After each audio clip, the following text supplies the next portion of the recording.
i-download at ipaprint ang iyong health certificate at occupational permit gamit ang iyong Go Manila account.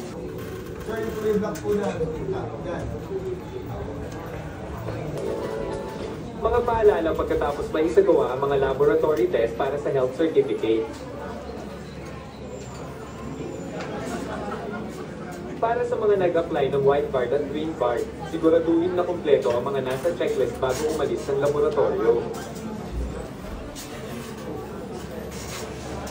Para naman sa mga nag-apply ng pink card, siguraduhin na kumpleto ang mga nasa checklist bago umalis ng laboratorio. Paghintay ng 3 working days, ikaw ay makakatanggap ng text na galing sa Go Manila na ang mga resulta ay pasado.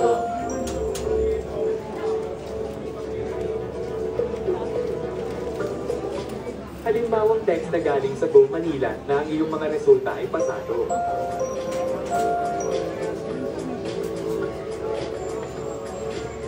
Muli kang makakatanggap ng text na galing sa Go Manila na maaari mo nang i-download at ipaprint ang iyong health certificate at occupational permit gamit ang iyong Go Manila account.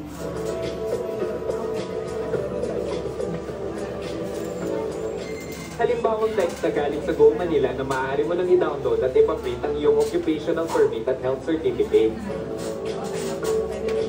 Mag-login sa iyong Go Manila app o sa www.gomanila.com.